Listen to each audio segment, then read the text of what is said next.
ToonGrin.com.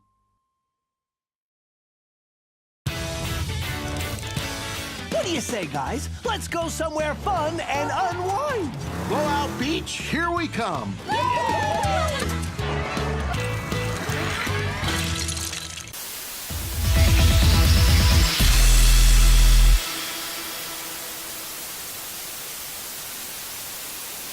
Hello and welcome to Watchin' Stuff, the show about watching stuff. I'm NERO. With me is my Canadian counterpart, WHYBOY. Boom. And now we're in your territory, right? We're in your Yep. your big yard. Yep. For a lot of you know, on this channel, I've reviewed every single Scooby-Doo movie for my series Scooby-Doo Corner. And today we finally got the chance to look at the latest Scooby-Doo movie, because I thought it was going to be coming out at the end of the month, but thanks to the powers of the internet, we got it early. Huzzah!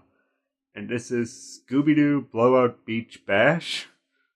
I keep fumbling the name in my mind because it feels like it feels too long because it's not even Scooby-Doo Blowout Beach Bash. It's Lego Scooby-Doo Blowout Beach Bash. It's a mouthful. Yeah, it could be Lego Scooby-Doo Beach Bash, something like that. Even though that could be, it was another Scooby-Doo short that was around the same name, sort of like Beach Beasties or something like that. But yeah, that's neither here nor there. Some of you might remember that we actually reviewed another Lego Scooby-Doo movie like a year back when I visited NERO in Arizona, and that was hold on, goddamn. They list all the movies, but it doesn't say which one's a Lego. It just says movies. Yeah. Okay, Shaggy Showdown was the Western one Was that the I Western reviewed one? in Cartoon Corner. You reviewed that on Cartoon Corner. Touch the card above my head on the YouTube video and in the links below, so you can go see that review. Mm-hmm. Haunted Hollywood. Yeah, that was the last one. And look, listen. By the way, that one, Lego Scooby-Doo Haunted Hollywood. Yeah, simple, easy to say, but a terrible movie. No, it's a piece of crap. Matter of fact, touch the card above my head. You guys can go check it out. Also, link in the description below. That one was pretty abysmal. It wasn't very funny. It felt needlessly long. Yeah. And it's funny because I remember talking about this. I'm like, what are the key ingredients to like a good Scooby-Doo? And you're like, funny and a mystery. That's pretty much all it needs to do. Yeah, really, that's all it needs to do. But that movie was basically like a 30-minute long episode of Scooby-Doo stretched out to an hour and a half. That's it. You feel every millisecond of it. And it feels like 3 hours. It feels... Oh my god. Like, when we reached the 30-minute mark for that movie, we were just like, oh my god, the movie's not over yet? It felt like we were watching it longer. Luckily, I guess this will be the new brand of films they're going to do for a while, which makes sense because, they're going to try and start marketing it more towards... that Lego Dimensions thing where they're showing a lot of the Lego Scooby-Doo characters. So we got Lego Scooby-Doo coming out. They tried the first one. They tried Puppet Scooby-Doo for a second time. But now they're trying Lego Scooby-Doo again with this one. And just right off the bat, I'm very happy with this movie. I had my standards very low on this thanks to that first movie. Right next to Dinosaur Bones. Just right next to it, or just lower than the Earth's mantle, just that low on it. But this movie actually honestly surprised me, and it was a really fun and actually sort of intelligent movie, in a Scooby-Doo sense, of course. Well, yeah, because Scooby-Doo in a nutshell, no matter how they want to spin it, and if you remember, like, you mentioned when you did I believe it was when you did the live-action Scooby-Doo movie, touch the card above my head, link in the description below for that review as well, where James Gunn had said, he was basically writing it with the idea of, imagine you grew up watching Scooby-Doo, these are all the jokes you put together as an adult. Yeah. And, that's the thing, like, Scooby-Doo doesn't work with that adult mindset. Yeah, I saw James Gunn's post about that during when it was like the 35-year anniversary of the movie. Oh my God. It's just sort of like, has it been that long? I have no idea. I might be shooting it up by 10 years or something. Okay, because I'm like 35 years. I thought that was like the 2000s when that shit came out. Yeah. I think. Wait a minute. 15 years. Oh, I shot that over by 20 years. It couldn't be 35 years because I saw it and I'm not even 30 yet. So, oh my god. Or maybe he is. want to believe. Maybe that's the true mystery that we're just getting to. But anyway, yeah, James Gunn is like the 15-year anniversary, and he has talked about all the good times he had on the movie. And I appreciate him for showing more of his humanistic side for everybody. But definitely an adult mindset for a Scooby-Doo movie isn't what most Scooby-Doo fans are really looking for. Like, that's just me just basing off conjecture and such. But me as a Scooby-Doo fan, I don't look for, like, just those adult jokes and such. I look for just a goofy antics, and a solid mystery, and just a decent monster. Yeah. That's really it. That's the Scooby-Doo formula in a nutshell. Like, you know, everybody who is a fan of Scooby-Doo, they could probably recall a monster they love. You know, like me, my obsession is with Charlie. He will not shut up about Charlie, but I will admit Charlie is a great monster. The big monster that's really on my mind right now is one from WrestleMania Mystery, the Ghost Bear. The Ghost Bear. It was such a badass design. The monsters in this movie wouldn't really make it on any of my list because it's a Lego monster, so their creepy factor sort of goes down a tad. What was the monster for the last Lego Scooby-Doo film? I don't remember. Was it an aviator? No, it was a bunch of movie monsters, I guess. I don't remember. God damn, that... It's funny. I can remember, like, Colonel Custard from the Boo Brothers. I can obviously remember Revolta from Scooby-Doo Ghoul School. I can even remember Count Dracula from The Reluctant Werewolf. I can remember all those fairly vividly. I'm a grown man, and I watched that Lego Scooby-Doo movie like a year ago, and I can't remember a thing that came out of it. To be quite fair, you fell asleep right after that movie, so that sort of just faded away afterwards. Oh God, it was. It's funny. I'm an insomniac by trade, so I was able to enter the Odin sleep and regain my power cosmic after that because that movie was so boring. This one was pretty good. You know, it's your basic Scooby-Doo fanfare. You know, the team obviously goes somewhere and a mystery happens. They go to a beachside resort. With just a nice pier, a roller coaster, and all that sort of stuff, and they're there for the beach bash that's going on down there, where two teenagers are crowned the king and queen of the Bingo Beach Bash. You know, or as we like to call them, the douches, because the two kids that did get the crown like last year that are really high and mighty in this movie are douches. Are absolute douches. Like, one of them is named Chad. And no offense to anyone named Chad out there, but like, you guys must be getting a seriously bad rap. I have seen so many characters that have, like, the sweater tied around the neck, and then they got, like, a polo shirt on, and they go by the name Chad. It's, like, a really weird stereotype at this point. You want, like, a rich doucher character that's, like, a bleach blonde. You need a Chad, or a Troy, or a Trey. That shit needs to stop. But, yeah. But we also gotta think, oh, poor Chad and whoever his sister was, because two ghost pirates come in and steal their crowns and just go away. And that is when Scooby and the gang arrive at the beach resort to basically come in and just say, like, well, we got to get those crowns back and such, and just save this town. And so they're off just to investigate these pirates and just try to save this town and such. And we get a good handful of suspects in this, in pairs of two, in a sense. What do we get? That's 8 suspects? Yeah, basically 8 suspects. Altogether? The first ones we mentioned are Chad and sister, whoever her name is. It's funny, in my head, I want to say, like, was it Chelsea? Chad and Chelsea. Like in my brain meat, I'm like, maybe it was Chad and Chelsea. I don't remember. I just remember Chad because he was just such a stereotype. Then there are the Ma and Pa that run the local inn, the handouts, the holdouts. Holdouts.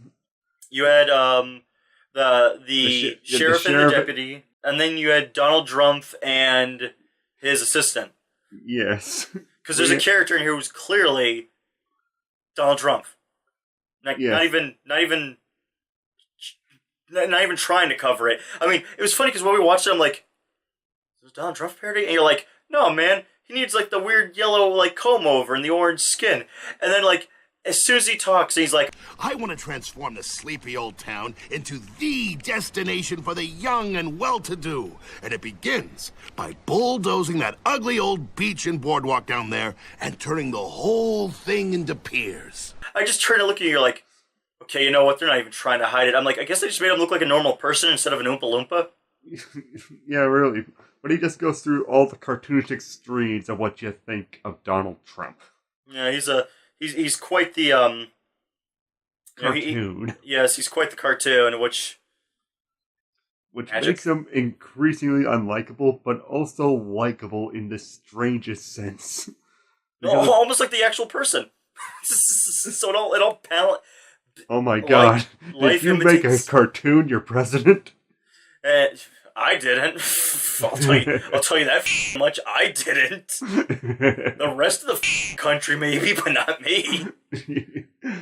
No, but yeah, that's sort of in the sense like, well, we can laugh about this character. It's like all the characters that we do see as the suspects do actually sort of have a personality behind them that we can attach ourselves to, in a sense to basically memorize each of their motivations, which is good for a mystery. So we know each of their motivations and each of their personalities to go along with it, to basically make our brain sort of attach each which way on how what you could actually get out of the monster attacks and such. Well, like since you've reviewed so many Scooby-Doo movies, you've seen this scenario where it's like you watch a Scooby-Doo movie, and it's not like the mystery was hard to solve. It's that the mystery was just very poorly written. Yeah, especially with the last one that I did, Shaggy Showdown. That was a disgustingly awfully put together mystery. I mean, my God, writers. Is that the one where Comic Sans plays like a pivotal role in the mystery? Oh, yeah. No professional would use that font. No one with any taste or self-respect would... Easy there, Velma. Comic Sans is the key clue. Yeah, for all of us graphic design lovers out there, again, me myself, graphic designer. Yeah, don't care about Comic Sans too much. Apparently, I was taught I was supposed to hate it.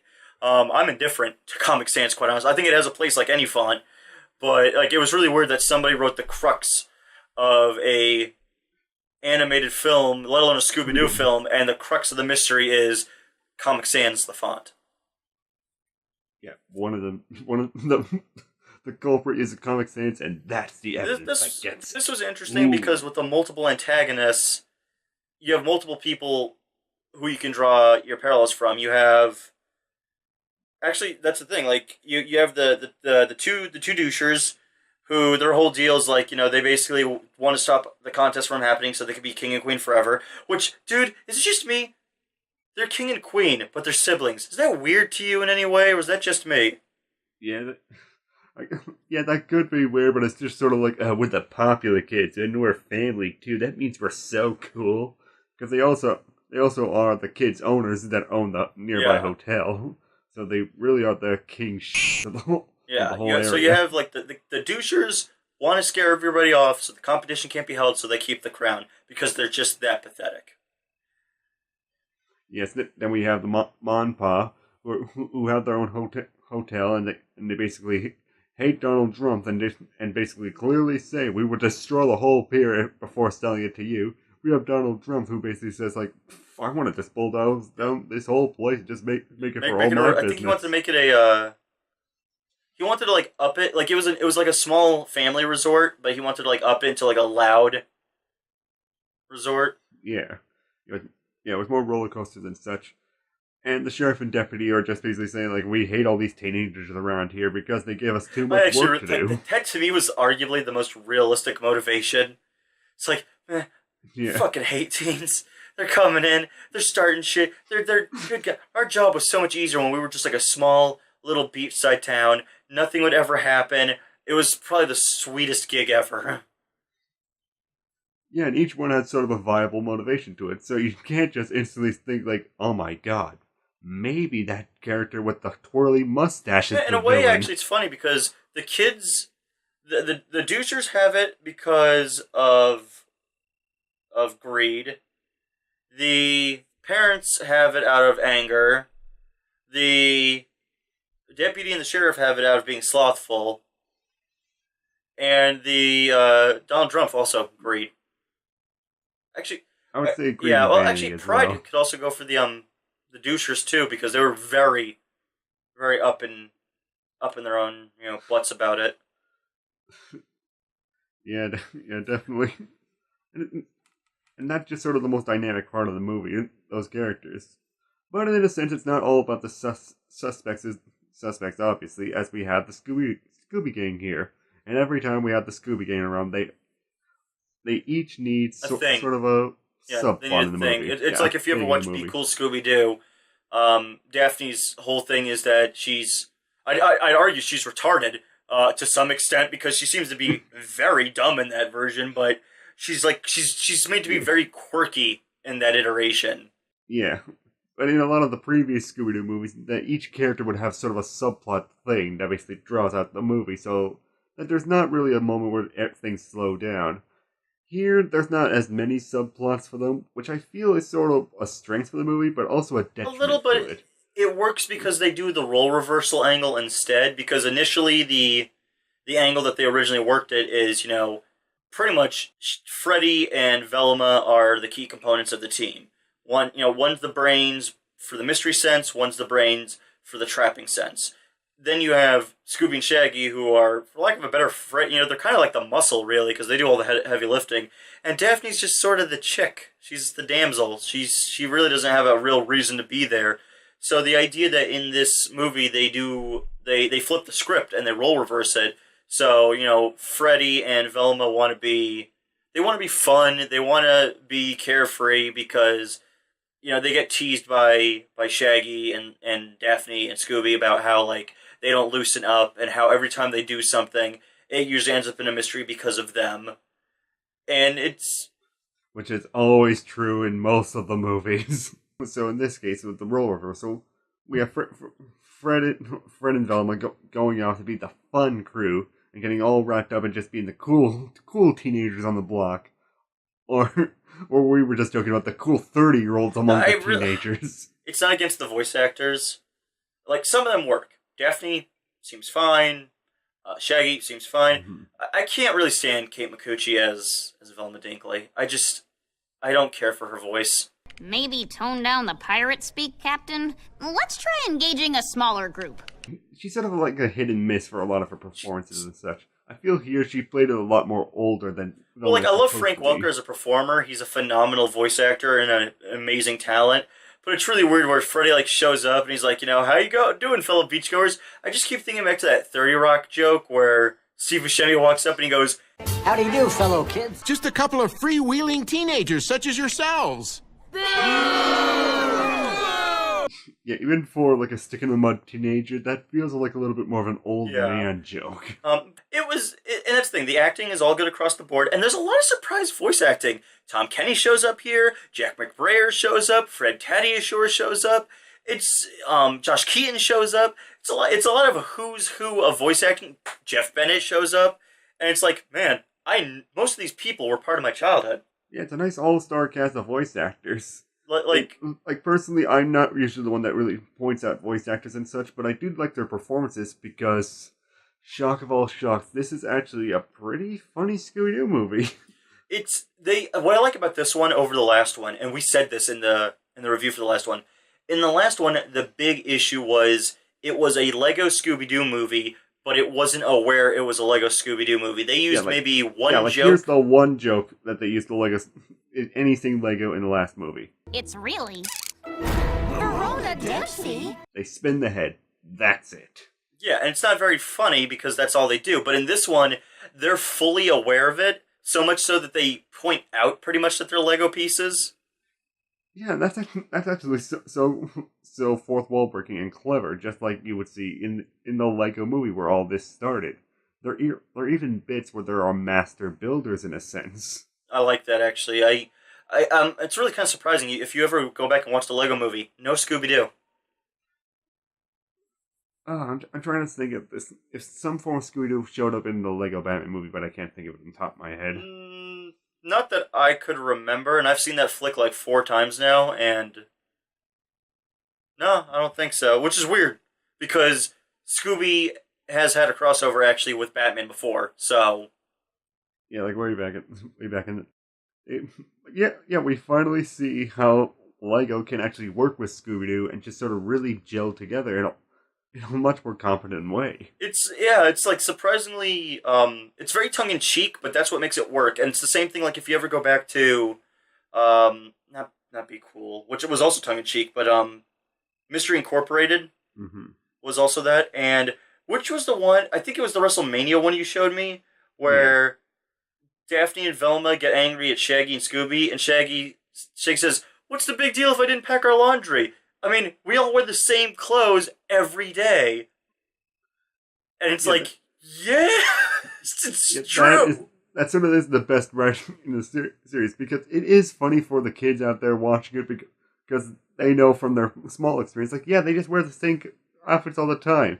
But it's also like a bigger laugh for like the longtime fans like me and a lot of other fans, because just like, yes, they've been wearing the same stuff for years and years. Well, it's just a good animation joke too, because in animation, characters have a set like outfit. Like it's rare to watch a cartoon of any kind where the clothes will change. Like if you go back and watch any of like the old shows we have, characters basically would have a default look to them. I mean, going back to actually the original Scooby-Doo, they all dressed the way they do now. Freddy always had like the ascot and the shirt and the pants. Shaggy always had like the bell bottoms and stuff. That's how it worked.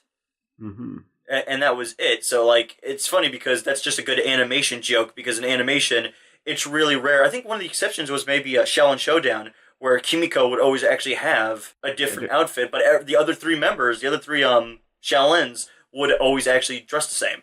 Yeah, and I always liked that in that show. And even in this movie, they did throw in a sort of a different costume for Fred and Velma. Yeah, which they was were being cool. It was a nice change of pace for everything.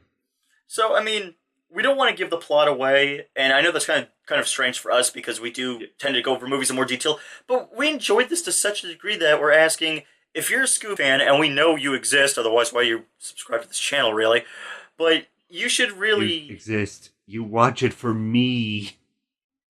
Me. Okay, yeah. Anyways, creepiness aside, we think... Shut up! We think you'll actually enjoy this as far as a Scooby-Doo animated film. So we don't want to spoil anything. We don't want to spoil the mystery. But it's got great meta humor, both just as an animation, both being self-aware that it's Lego, both being self-aware that it's Scooby-Doo. Mm-hmm. Great voice acting all around. Animation is fairly standard. I really think the unfortunate side effect of these Lego TV shows and these Lego direct-to-DVD movies is, if you see the Lego movie, it doesn't hold up, like, comparatively. Yeah. You could tell, like, they go a lot cheaper with this. Yeah, and compared to, like, all, like, movies like WrestleMania, the Kiss one, or anything like that, you're never going to get that sort of creepiness factor from the monsters, or any sort of, like, grand animation, like, wow moment, like, with Moon Monster Madness. Yeah, I prefer the hand-drawn ones anyways. And everything. Like, if you see the monsters here, you're never going to remember them because they're just going to be Lego pirates. So if we're...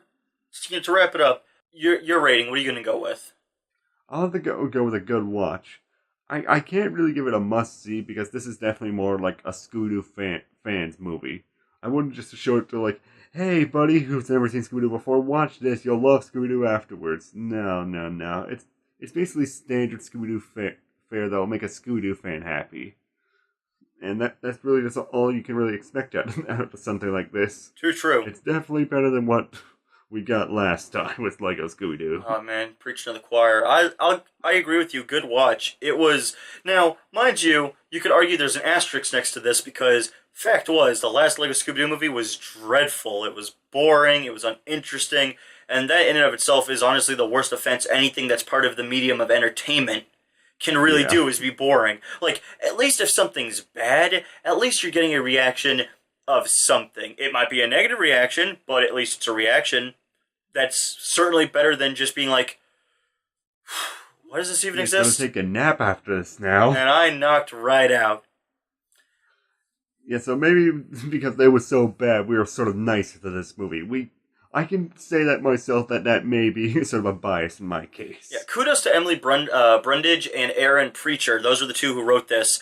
I kind of hope they bring this duo in again to do future movies, preferably one of the more traditional ones, one of the hand-drawn ones, because I'm not big on the Lego style. It's not that it's necessarily bad, but the detriment that I found that the Lego movies have had over other ones is a lack of expression, and that's only in the direct-to-DVD and television market. Like, the Lego movie is fine, because it has the budget to allow itself to do what it has to do and be as big as it needs to be. But in the case of this, you could see that it's cheap. It's always going to look cheap. That's the sad inevitability. Yeah, it makes it sort of a limited sort of medium that they can work with, as they can only do like Lego jokes and such in this. I swear, if you watch this and pay attention to the lip flaps, it's just a cycle of the same lip flaps when they talk. Yeah, that does make it easier, but at least the lip flaps still work. It still looks like they are talking. That's true. It's not like they had a stroke and, like, talking's coming off screen or something. Because we've seen plenty of movies like that. We've seen too many movies like that. God, we have. But that does it for this episode of Watchin' Stuff, guys. We appreciate you for stopping by. If you'd like to support us in any way, shape, or form, you can go on over to our Patreon. Over there, you could actually find rewards where basically you put out a hit on a movie, and you could choose WHYBOY to be the hitman for a flick, or you could choose me to be the hitman for a flick, or you could choose that we both take the hit out on it for a Watchin' Stuff video. And if you want to support us in a different way, and just by wearing your support with t-shirts and such, you can go over to our TeePublic shirt shop and just purchase any of our cool designs there that are designed by our wonderful Nero. That's me! We got pop culture shirts, stuff from our reviews. Just any sort of designs that you can think of, we got them all in our shop. And just the links will be in the description below. Yeah, and as always, you guys can always stop on over to ToonGrin.com. On that's our website. You can catch everything early. We'll go up there. You want to stay up to speed on what we're doing? Better get to that website. You got to drop that into your favorites. Maybe if you're on our YouTube channel, youtube.com/ToonGrin. Maybe you could always hit that subscribe button. Maybe hit the subscribe, hit that little bell because it's the notification thing because YouTube has that. Yes, yeah, YouTube did that now. God, I really wish they would stop changing their shit. Yeah, but well, they didn't. Well, that hasn't been added. That's been there for a while. I've never noticed YouTube is friendly like that. Never noticed the bell. But be sure to like, subscribe, comment. Comments are always good. That's how you get a community to grow. That's how we can respond to you. Let us know what you want us to watch. And of course, as always, tune in to ToonGrin. And to Scooby-Doo, because I'm never gonna stop. Don't worry, now there's Warner Brothers. We gotta get you to review that Scooby-Doo comic, man. Yep, Scooby-Doo Apocalypse will be coming. I probably will do that in October, though. Like, I got some of the comics already, and it's gonna be a thing that month. Yeah.